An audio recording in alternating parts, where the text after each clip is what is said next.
नमस्कार मित्रांनो, अभ्यासवाणी या चॅनलवर तुमचं स्वागत आहे. अभ्यासवाणी रोज अभ्यास रोज प्रगती. मागील लेक्चरमध्ये आपण संसदेमधील काही महत्त्वाच्या संज्ञा समजून घेतल्या, जसे की सभागृह नेता, विरोधी पक्ष नेता, व्हीप आणि अधिवेशन बोलावणे. आज आपण संसदेमधील पुढचा महत्त्वाचा भाग समजून घेणार आहोत, कारण संसद फक्त अधिवेशनाने चालत नाही.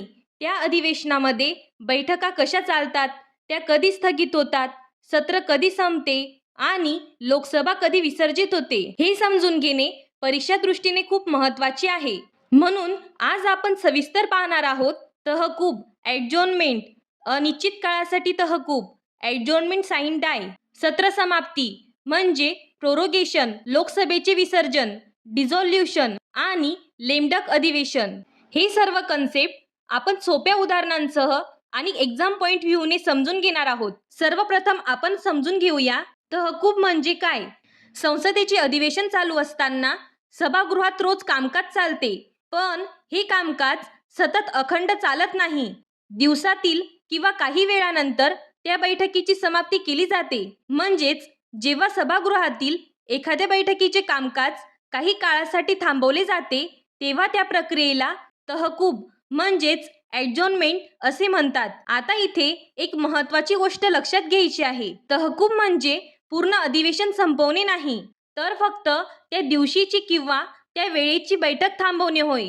उदाहरणार्थ, सकाळी लोकसभेची बैठक सुरू झाली आणि दुपारी 2 वाजता अध्यक्षांनी जाहीर केले की आजची बैठक इथेच संपवली जाते, तर याला आपण सभागृहाची तहकूब करणे असे म्हणतो. आणखी एक महत्त्वाचा मुद्दा म्हणजे तहकूब करण्याचा अधिकार सभागृहाच्या पीठासीन अधिकाऱ्याकडे असतो.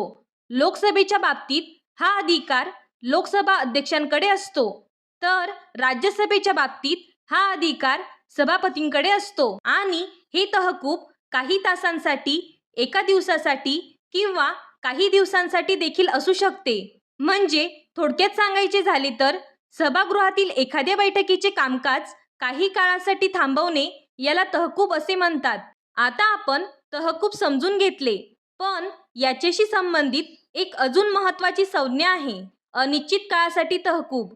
सामान्यतः जेव्हा सभागृहाची बैठक तहकूब केली जाते, तेव्हा पुढील बैठक कधी होणार आहे याची तारीख आणि वेळ सांगितली जाते. पण काही वेळा अशी परिस्थिती येते की सभागृहाची बैठक तहकूब करताना पुढील बैठकीची कोणतीही तारीख जाहीर केली जात नाही. म्हणजेच बैठक संपली, पण पुढची बैठक नेमकी कधी होईल हे निश्चित केलेले नसते. अशा प्रकारच्या तहकुबाला म्हणतात अनिश्चित काळासाठी तहकूब.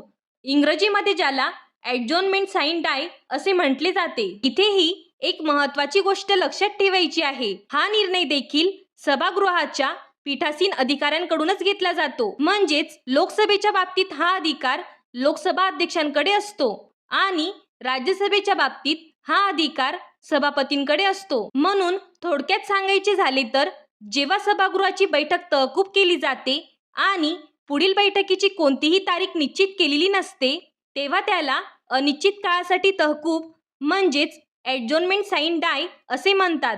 आता आपण तहकूब म्हणजे ॲडजॉर्नमेंट आणि अनिश्चित काळासाठी तहकूब म्हणजे ॲडजॉर्नमेंट साइन डाय या दोन संज्ञा समजून घेतल्या.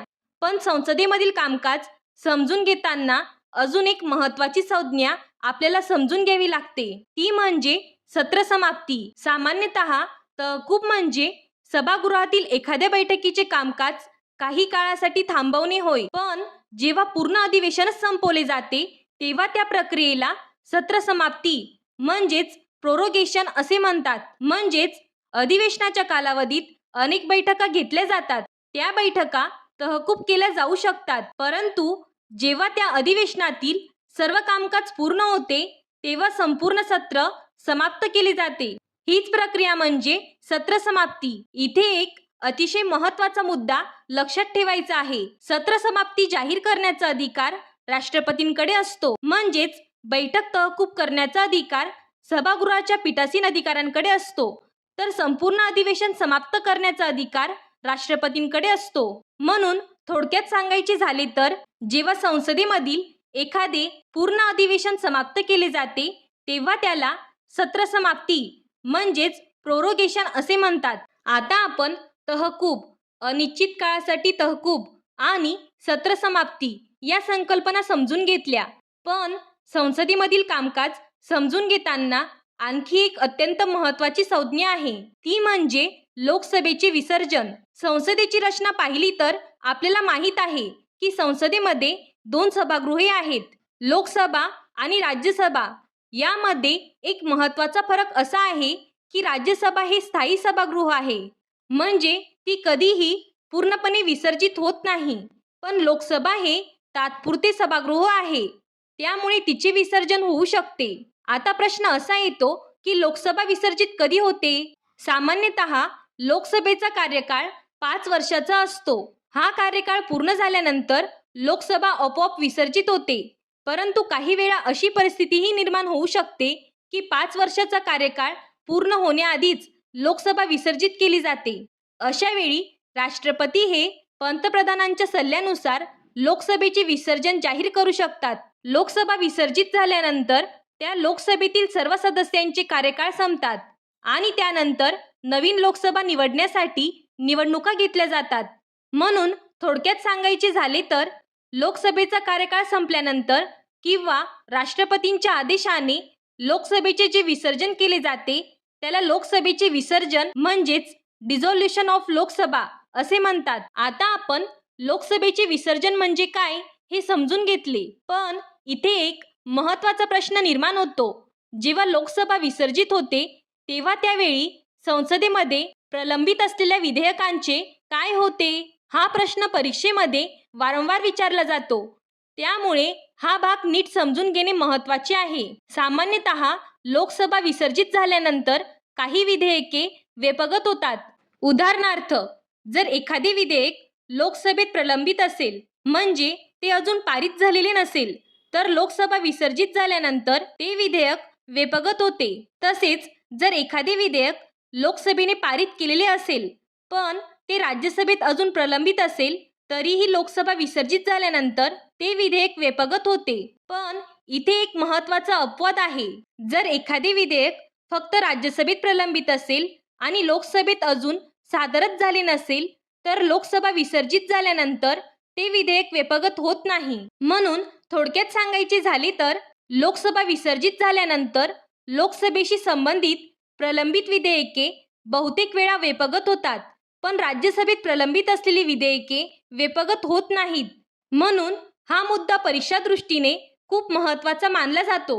आता आपण लोकसभेचे विसर्जन आणि त्याचा विधेयकांवर होणारा परिणाम समजून घेतला, पण याच संदर्भात अजून एक महत्त्वाची आणि थोडीशी वेगळी संज्ञा आपल्याला पाहायला मिळते, ती म्हणजे लेमडक अधिवेशन. सामान्यतः लोकसभेच्या निवडणुका झाल्यानंतर नवीन लोकसभा निवडून येते, पण त्याआधी जुन्या लोकसभेतील काही सदस्य पुन्हा निवडून येत नाहीत, म्हणजेच त्या सदस्यांचा कार्यकाळ संपणार असतो आणि ते पुढील लोकसभेचे सदस्य राहणार नसतात.